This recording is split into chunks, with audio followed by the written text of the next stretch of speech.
How's it going? Welcome back to the channel. So I figured the last video I should put in this engine swap series is how much it actually costed. So I did buy a ton of things that I didn't necessarily need for it, but because I was already purchasing from some of these places, I figured, save on shipping, just stock up on some of these parts, for any reason, if a friend needs it or if I need it down the road. But yeah, we're gonna go over how much this costed to get this thing back on the road running, not including a tune. So let's get to it.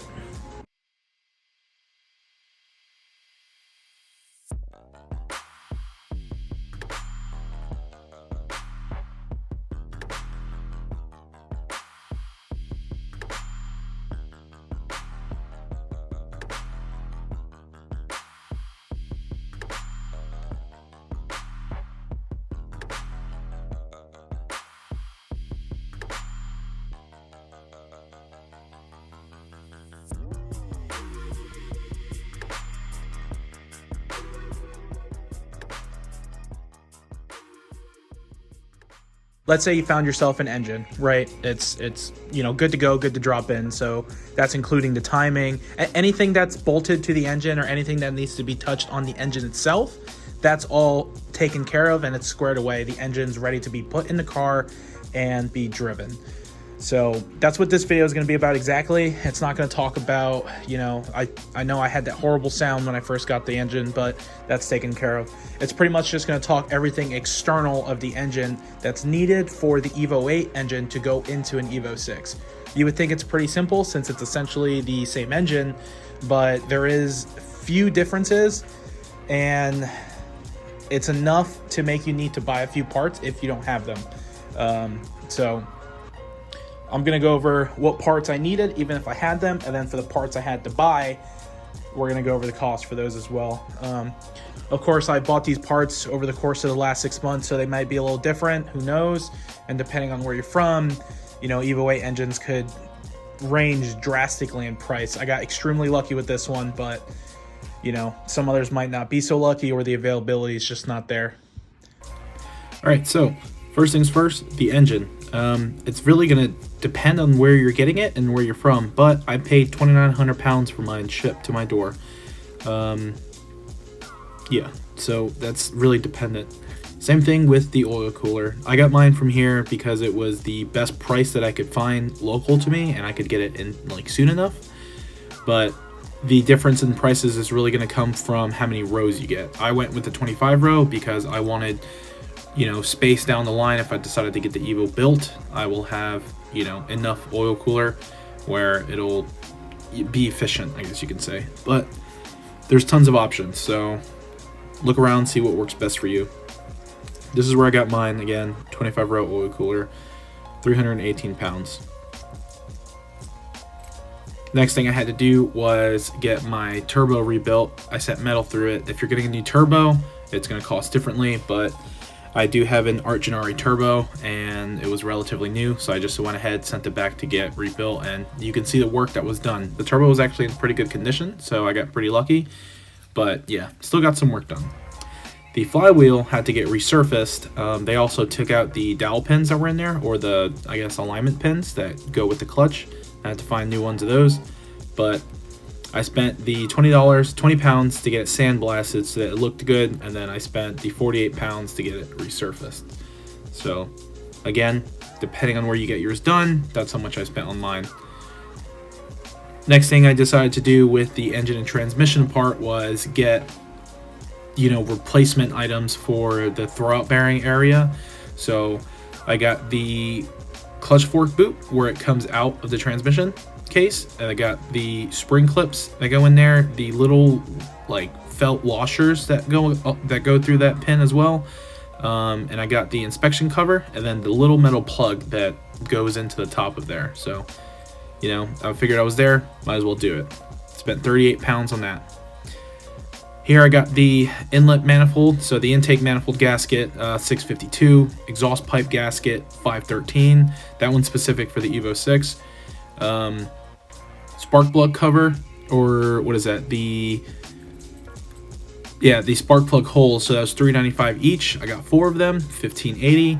The oil return tube gaskets, so you need 1 for the top and bottom, $1.22 for each of those. The camshaft position sensor support cover, $2.02, and then 7 brand new flywheel bolts, $7.77. Then the valve cover gasket cost $13.53. Got one of those. The rear main seal, which is the biggest thing, because you're there, you 100% should replace it, because if it's leaking, you're gonna have to drop the transmission and redo it, and that's a pain. So yeah, $14.57. Get yourself one of those, redo it if you're doing this. The thermostat case gasket itself, $1.88, and the O-ring for the transfer case to the transmission, $2.09. And like I said before, the clutch release bearing, $47.25. These were, so the pin, that second one down, that's circled in red, those are the pins I was referring to on the flywheel. These are for the Evo 6 specifically. They're also the same pin that goes into the Evo 8 camshaft, but they fit in the flywheel perfectly. That was the same part number. The PCV valve gasket, the little rubber ring that goes into the back of the valve cover, really that's up to you. I did mine because mine was old and I didn't want it deteriorating anytime soon, so I just replaced it. $3.06. I needed a Evo 8 auxiliary belt with AC because my Evo 6 belt with AC was too short to fit. So I got the Evo 8 one, 18 pounds. The lower injector seals for the Evo 6 and 5 intake manifold, you need 4 of those, $2.72 each. This is in pounds, so spent 41 pounds on those.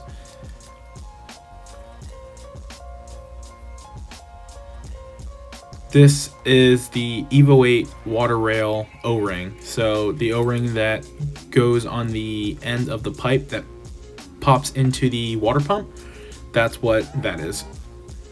If yours is in good condition, sure, you know, because you have the pipe out and it's drained and you're not, you know, fighting water leaking everywhere, I would just do this if you're doing it. There's no reason not to. 5 pounds and 36 cents for that. And then the Evo 8 water or lower radiator hose. I got mine in black, but you can see I spent the same amount on it. This was 48 pounds, I believe, 46 pounds and 80 cents. So you're gonna need one of these, and I'll tell you why here shortly. And then the end of it, once everything was all bolted up and I was ready to rock, I needed to get the oil filter, which cost me 7 pounds 59. And I bought 2 sets of spark plugs, but I went with BPR 80Ss. I did just pull this clip from my other YouTube video, which I'll leave up here in the top right corner, but this explains why you need the Evo 8 thermostat case, the Evo 8 water pipe, and the Evo 8 lower radiator hose. So watch this and we'll get back to it. It's to the head, and the reason is because the Evo, let me turn this light off. Is it flashing? Nope. Okay. So the reason was, you can see here, this water outlet on the Evo 6 head, like I said in my other video, has a bigger, it's just bigger, and it has this T-fitting here. So on the Evo 8 one, the fitting is way smaller. So same thing with the thermostat housing actually. The bigger fitting comes out the back here, and then in the front the outlets are slightly different, I believe. Let me see. No, they're actually exactly the same on the front, but on the back, that's where the difference is. So you can see on the back of the Evo 6 one, all it has is the sensor, but not the water outlet. Another difference is the water pipe connects to the bottom of this one, the Evo 6. So the Evo 8, there's no water line in the bottom that goes to the water pump. So I couldn't use my Evo 6 one because the line on the back of the head. So luckily the engine I bought did come with the water pipe, so yeah, that's going to be able to solve that problem. And then the thermostat that is from the Evo 8 as well is going to allow me to put this on. So you can see here the differences in the Evo 8 and Evo 6 water pipe. So this is the 6 one, because this goes into the thermostat housing, or the case. And then this is the only difference in the line. So this one's pretty short, this one's long. Not sure if I'm actually gonna have a line for this, but we're gonna see. Same thing with the radiator hose. We're gonna see if we run into problems with that, because you can see this one's way longer, but this one looks like it doesn't come out very. And last but not least, the oil drain tube. So if you can see here on the left, the 2 bolt holes are pretty much parallel to the ground, and then the ones on the right are slightly cocked. So the ones on the left, I believe, were similar to the Evo 6, and then the ones on the right, obviously, as you can see, are for the later Evo 8 engine. So because I bought myself an Evo 8 MR engine, I needed the Evo 8 MR drain tube, being the newer one. So check your engine codes, figure out what you got and what you need. So as you can see, dropping the Evo 8 engine into my Evo 6 costed quite a bit, but it might cost you less if, you know, you're deciding to just upgrade your car. At the end of it, I did end up spending about $4,571 US on parts that I absolutely needed. So that's just an idea of how much it should cost if your engine fails, taking out your oil cooler and turbo with it. Just an idea of how much it'll cost to get it back on the road. If your stuff is all squared away and you decide to just drop an Evo 8 engine into your car, well, it's going to cost you quite a bit less, because really all you need to buy is the engine and those water line accessories. So thanks for watching. Definitely like, share, and subscribe, because it'll help out. So